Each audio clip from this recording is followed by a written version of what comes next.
So I made a list of the people who I believe are either thinking of or going to run for president in 2012. I would like to read, I'd like to go through them and say what my personal opinions are with them and express some concerns that you might have with them as well. Probably the most talked about candidate, the true Republican frontrunner early on, is former Governor of Massachusetts Mitt Romney. Governor Romney is a reformer. He was able to turn around the Olympics. He grew businesses. He led a state in a way in which he was able to cut spending without a broad-based tax increase, invested in businesses through tax cuts that created 80,000 jobs. He opposed driver's licenses to illegals and supported English in the classroom. Governor Romney has an understanding of the economy that any other candidate really can't match. He seems to show good judgment on issues relating to national security and immigration reform. Governor Romney seems to be in touch with the American people on issues concerning national security, the economy, and immigration reform.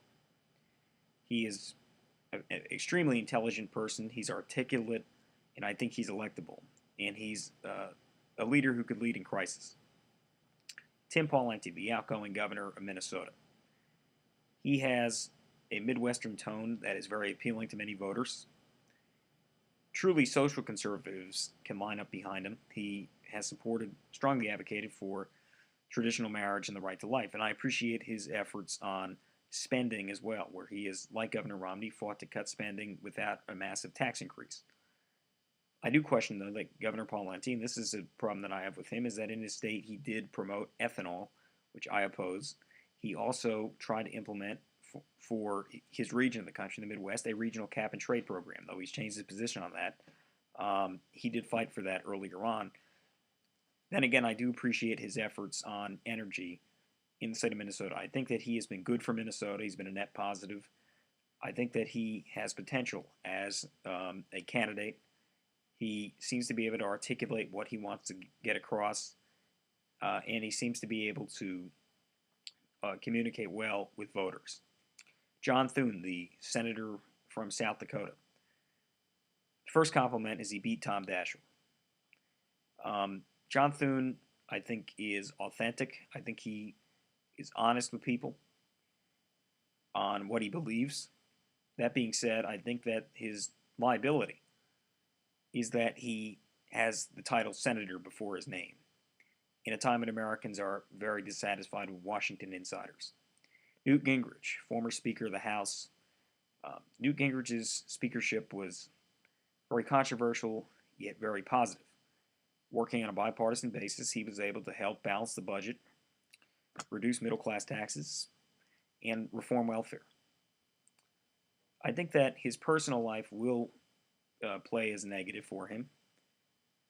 I also believe that some controversial statements that he's made over the years will alienate some independents and moderates, which will, in effect, questions his electability. I'm not saying he's unelectable, but I'm saying that he would have a uphill climb compared to some of the other candidates. You have Mike Huckabee, the former governor of Arkansas and Fox News show host. Governor Huckabee might not run. I don't even think he is running, but I'm mentioning him because everyone else does, so I decided to.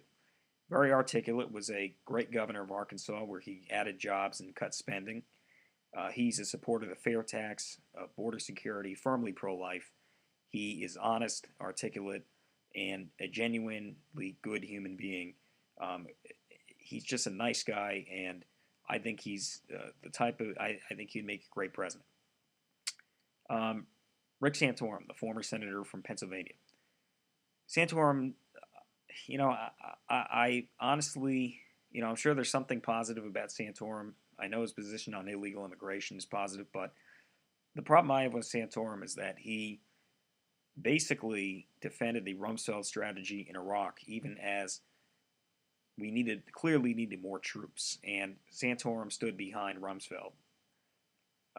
And not to mention that, he can't win if he couldn't even win in his home state. I mean, he won 2 elections in his home state, but he lost in a landslide the third one he ran at 59, going to his opponent 41% to him.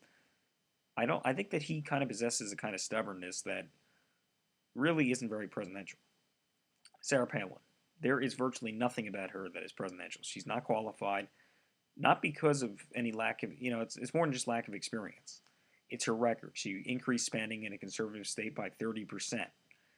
She raised taxes on oil profits.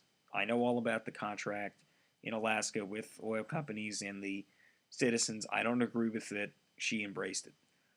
She doesn't seem to have the intelligence to be president. She doesn't seem to have the judgment, and she certainly doesn't articulate anything really well.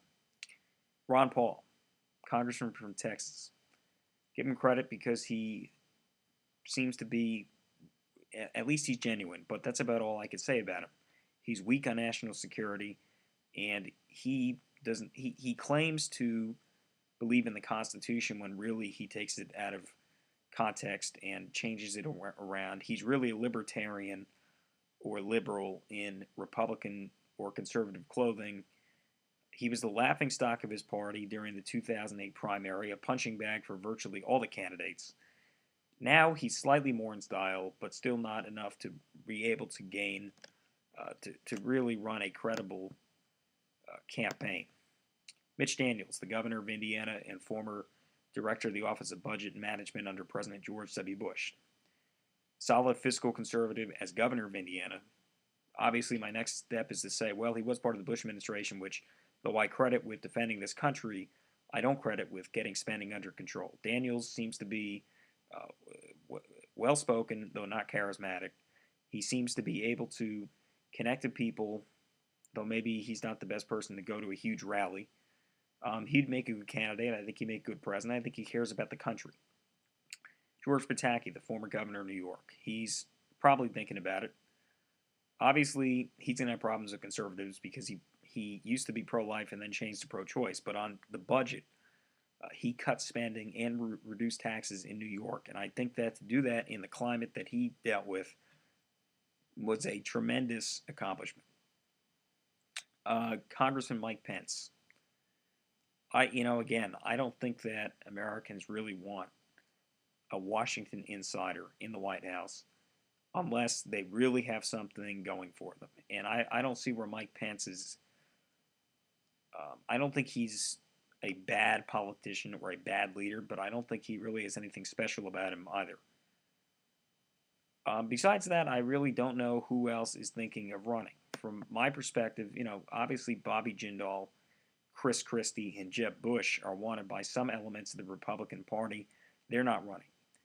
Governor Haley Barbour, I honestly don't know enough about him to comment. I'm sure he's thinking about it, but frankly, I don't see him as being electable in general election. That much I know. And he might be a good guy. I don't know much about him, but he just doesn't come across like some of the others do. Rick Perry, the governor of Texas, I'm sure he thought about it. I don't think he's going to run because I think he seems to be enjoying his job in Texas. The only two that I feel are definitely running at this point in time are Mitt Romney and Tim Pawlenty. And I'm not even convinced 100% that Palin's going to run. I would say it's if I had to put a percentage, I'd say it's about 50-50. Huckabee, I'd say, is even less than that. The others, Daniels, I would say, it depends. Daniels is more being urged to run than he actually has the want for power. I think if electability is your issue, Romney is your candidate. Huckabee, if he runs, would also be electable. There are other electable candidates. I'm sure Pawlenty would be electable, but the most electable right now would be Romney. Now, that's not a reason to vote for him alone. I'm just stating what I believe. People here know my opinion. They know that and let me just say that the only two candidates I would really have a problem, the only three candidates that I mentioned that I would really have a problem with as the nominee would either be Ron Paul, Sarah Palin, or Rick Santorum. If given the choice between Santorum and Obama, I would vote for Santorum all the way. But to be quite honest, between Paul and Obama or Palin and Obama, I don't know if it'd be worse to have 4 more years of a liberal than it would be to have a rhino.